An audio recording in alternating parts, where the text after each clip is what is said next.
paz e a graça para você que nos visita. Eu me chamo Gilberto e você está no canal Bíblia e Teologia, que tem como propósito, como de sempre, proclamar, compartilhar a palavra de Deus para todos aqueles que buscam crescer na graça e no conhecimento do Senhor. E como nós iniciamos no último vídeo, estamos falando sobre as 5 solas, ou os 5 pilares da Reforma Protestante. Somente as Escrituras, somente a fé, somente a graça, somente Cristo e só a Deus a glória. No vídeo passado falamos sobre sola Scriptura, ou somente as Escrituras, e hoje estaremos falando sobre somente a fé. Fique conosco até o final, acredito que você vai ser muito abençoado. E não se esqueça de deixar o seu like, compartilhar esse vídeo, deixando também o seu comentário, porque fazendo isso você vai nos ajudar muito a fazer esse canal crescer e cumprir o seu propósito. Amém? Dito isso, vamos para o vídeo.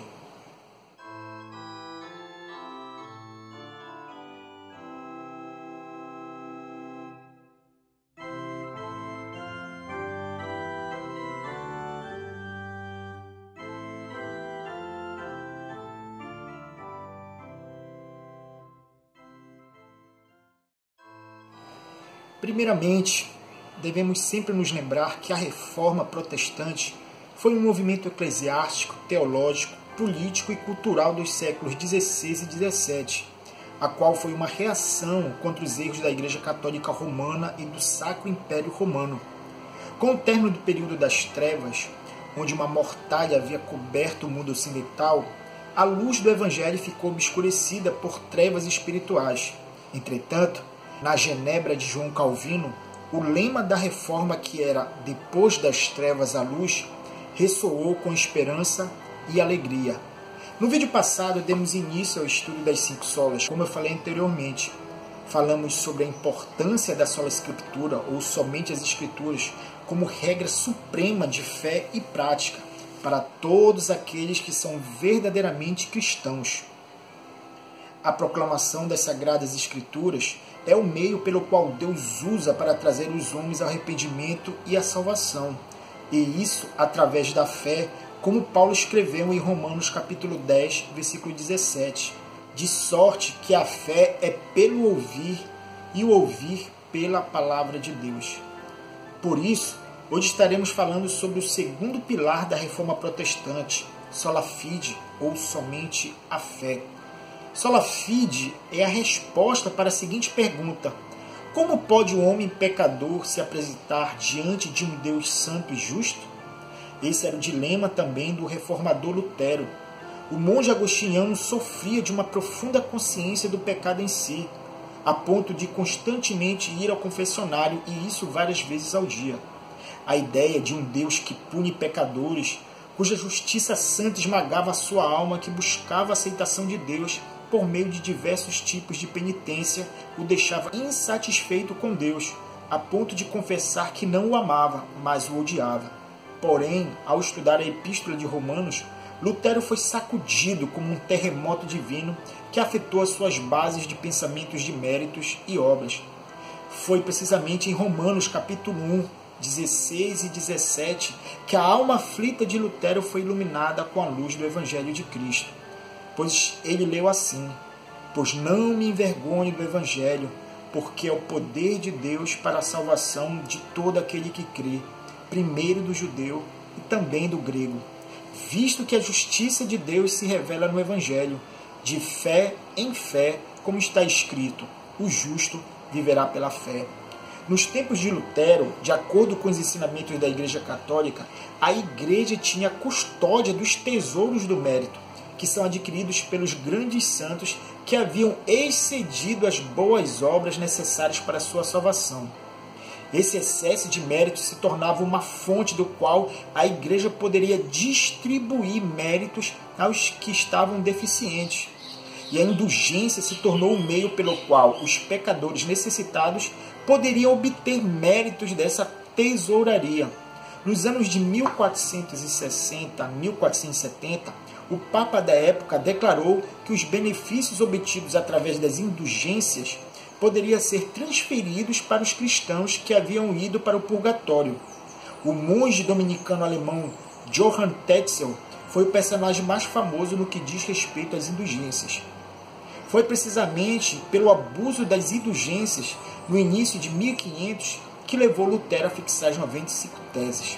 O reformador descobriu pelas escrituras que o homem pecador não é justificado diante de Deus por méritos, sacrifícios ou indulgências, mas unicamente por sua graça mediante a fé.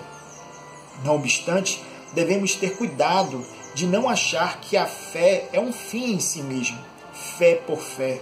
Não é fé em si mesmo, ou na igreja, no Papa ou em algum pastor ou líder espiritual, ou mesmo fé na fé, pois tudo isso é idolatria. A fé tem um alvo, uma meta. Ela aponta além de si mesma, direciona para Cristo e o seu sacrifício substitutivo. O homem só pode ser considerado justo aos olhos de Deus quando a justiça de Cristo é imputada nele, e isso somente por intermédio da fé. Esse é o artigo pelo qual a igreja se sustenta ou cai. Por essa verdade, Lutero estava disposto a morrer, como ele mesmo escreveu. Fé é uma firme confiança nas promessas de Deus, que por elas eu morreria 1000 vezes. Estejamos atentos, irmãos. A fé não é a base da nossa justificação, é o meio pelo qual a recebemos. Cito aqui as palavras do pastor Frank Ferreira. Ela é, por assim dizer, o caminho pelo qual a justiça é colocada em nossa conta. Devemos ter a correta compreensão que a fé é o reconhecimento de que, como pecadores, não temos nada em nós mesmos para barganhar com Deus. Como descreveu um pregador, fé é um mendigo estendendo a mão ao rei, esperando a sua graça. Não há mérito nenhum nisso. O homem, em seu estado de inimizade com Deus, está longe e distante por causa do seu estado de rebeldia, como Paulo escreveu, pois todos pecaram e carecem da glória de Deus. Essa inimizade só pode ser removida pela justificação pela graça, por intermédio da fé. E é essa fé no sacrifício vicário de Cristo que nos dá o bendito acesso à presença do Santo Deus, como está escrito em Romanos capítulo 5, versículo 1. Justificados, pois, mediante a fé, temos paz com Deus por meio de nosso Senhor Jesus Cristo. E é baseado nesse versículo e outros que temos também confissões e declarações de fé, como a Confissão de Fé de Westminster e a de Cambridge. A Confissão de Fé de Westminster diz: a fé assim recebendo e assim repousando em Cristo, em sua justiça, é o único instrumento da justificação. Contudo, não está sozinha na pessoa justificada, mas sempre acompanhada de todas as demais graças salvíficas. Não é uma fé morta, mas a fé que age através do amor. A declaração de Cambridge diz assim: reafirmamos que a justificação é somente pela graça, somente por intermédio da fé, somente por causa de Cristo. Na justificação, a retidão de Cristo nos é imputada como o único meio possível de satisfazer a perfeita justiça de Deus. Negamos que a justificação se baseie em qualquer mérito que em nós possa ser achado, ou com base numa infusão da justiça de Cristo em nós, ou que uma instituição que reivindique ser igreja, mas negue ou condene a sola fide, possa ser conhecida como igreja. Portanto, não há outros meios que podem solucionar o problema de como o homem pode se salvar da perdição eterna, a não ser a fé. E não nos enganemos em imaginar que a fé é algo criado pelo próprio homem, intrínseco nele. A fé é um dom de Deus, como Paulo escreveu em Efésios capítulo 2, versículo 8. Porque pela graça sois salvos, mediante a fé, e isto não vem de vós, é dom de Deus. Somente a fé, nada mais e nada menos do que a fé em Jesus Cristo, como justiça em nosso favor. Não é fé em nós, em obras ou objetos ungidos, mas em Cristo. É essa fé que nos conduz a Deus, que nos garante a vitória sobre o mundo e suas tentações, contra Satanás, contra nós mesmos, a nossa carne. João confirma isso em 1 João capítulo 5, versículo 4. Porque todo que é nascido de Deus vence o mundo. E é esta vitória que vence o mundo, a nossa fé. Que o Senhor nos conceda a verdadeira fé, pois precisamos dela para continuarmos em comunhão com o nosso Criador, por meio de Cristo e do seu Espírito. Sem fé é impossível agradá-lo. Sem a fé em Cristo, não encontraremos um Deus perdoador, mas um Deus que é fogo consumidor. Onde está depositada a sua fé? Será que a sua fé está depositada em si mesmo, no seu coração? Será que a fé que você tem no seu marido, na sua esposa? A sua fé está no seu trabalho, na força do seu braço? Será que a sua fé está firmada ou depositada na sua posição social, nos seus status?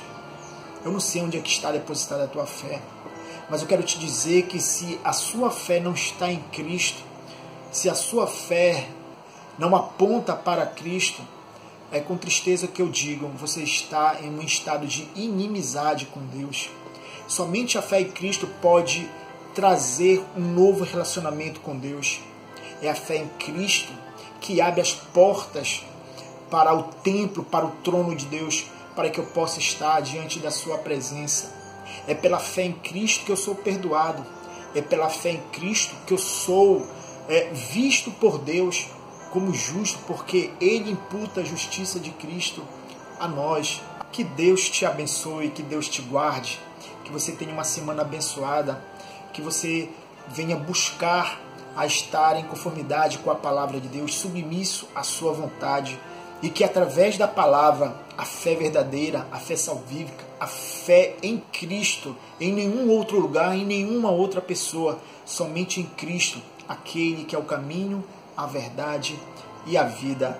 Muito obrigado por você estar conosco até o final. Que Deus te abençoe. Não se esqueça de acionar o sininho para que no próximo vídeo, onde estaremos falando sobre somente a graça, você venha ser edificado, você venha ser abençoado. Amém.